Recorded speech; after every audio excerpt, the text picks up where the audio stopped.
best new groups of the year so far. Well, in my opinion anyway. If you think I have missed any, or perhaps there are any that you recommend, let me know, as so many new groups debut nowadays that it's hard to keep up.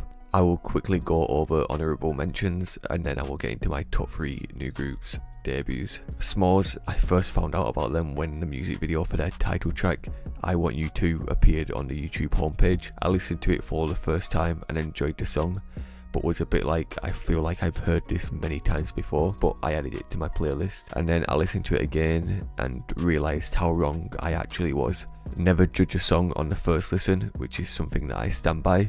This song is amazing. The chorus might be one of the top this year. And as far as debut songs go, this is in my top 4 this year so far. Highly recommend. Only 430k views on YouTube is kind of criminal. Their debut EP, Always Some More, is also very solid and it keeps up the high quality of the title track throughout, and their vocals are really nice. Next, Hearts to Hearts. I think they have a lot of potential, and I know as SM's new girl group a lot of people will have them higher, and I can understand. Correct me if I'm wrong, but I believe they are currently the biggest group to debut in K-pop this year. The Chase is a very good song, and it's hard not to be a fan of the song, and I do listen to it a good amount, but I would say that there have been a few better debut songs this year. When I first listened to Butterflies, I wasn't sold. I didn't think it was my kind of song, but then it kept appearing on my Spotify shuffle and I listened to it every time, and it actually grew on me very quickly, and I really like the song now. I actually prefer Butterflies to The Chase. You can very much hear the SM production on The Chase with the heavier focus on the bass and drums, and I definitely think they are very talented and have a lot of potential, so I am excited to see how they return when they have their first comeback in 3 days with the next single called Style, which actually sounds very good just from hearing the teasers which have been released. Next is a group called VVS. The focus is more on rap and hip hop style, but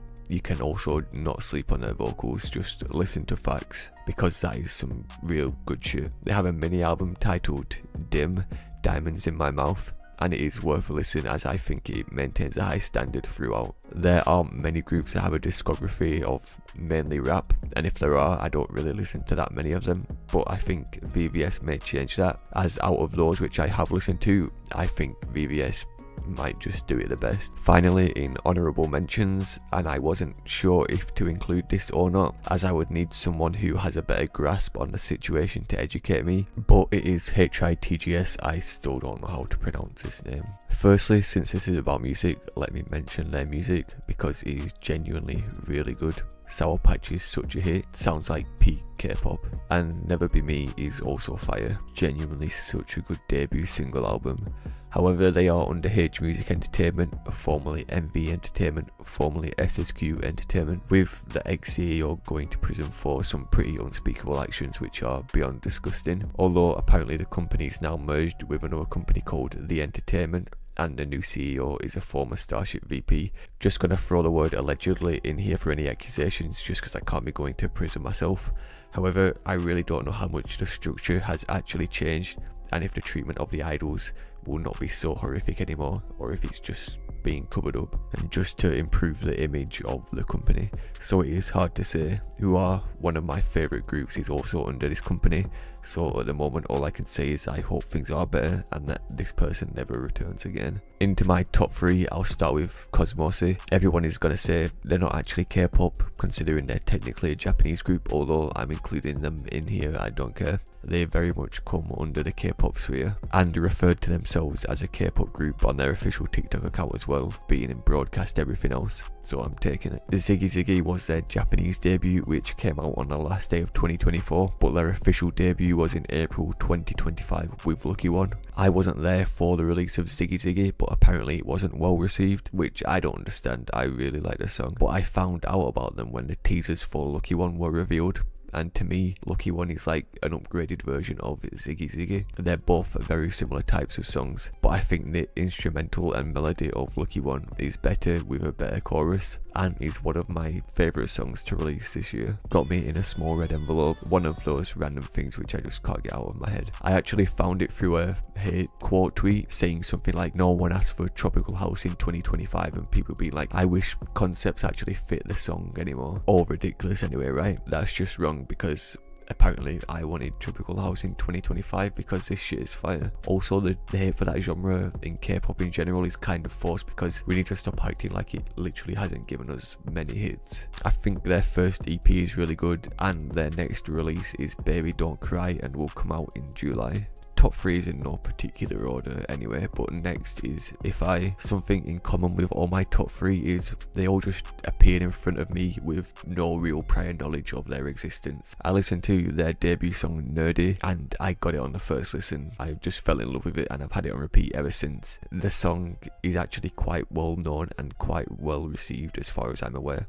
I probably just found them through the usual way of seeing a teaser of the music video like 2 days before they're released. That's usually how I find new groups. Twitter is good at showing me the music video teaser right before a group debuts. I listen to like every new girl group that debuts, to be fair, and some just hit hard for me, and it makes me happy when I can find a new song that I can really just fall in love with and listen to again and again. And ifeye just happened to be one of those groups. I put the music video on when it came out and straight away I knew it was a hit. The chorus is actually a generational banger. That's just something that we're all going to have to accept. Another thing that we're also going to have to accept is Sasha is one of the top vocalists of 5th gen. Seriously so talented, and that live performance is crazy.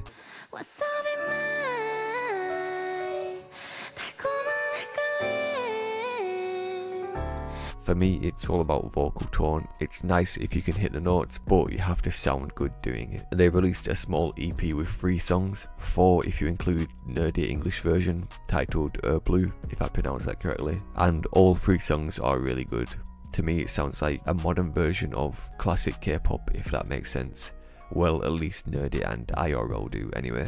Stanify. All of them are really high on my Spotify tracks of the last 4 weeks. The only songs above these, the 6 songs from My Eyes Open Wide and Champion by Nav and Travis Scott, because I just love that song and I have a recent fixation with it again. This happens from time to time. And last but not least, easily one of my favourite new groups this year is KiiiKiii. To be 100% honest, I Do Me has got to be up there with the very best debut songs of all time. This song just dropped out of nowhere, like here's Starship's new girl group. Oh yep, here's a song of the year, just have that.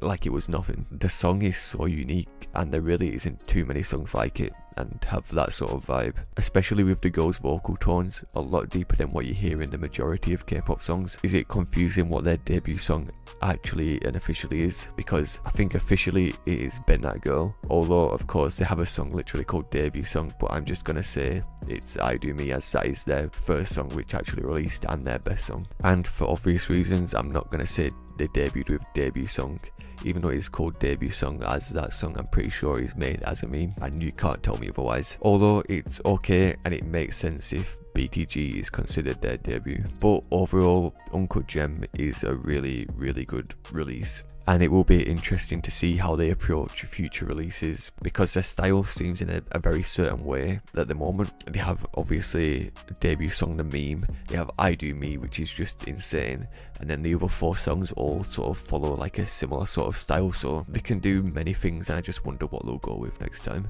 Anyway, that's everything.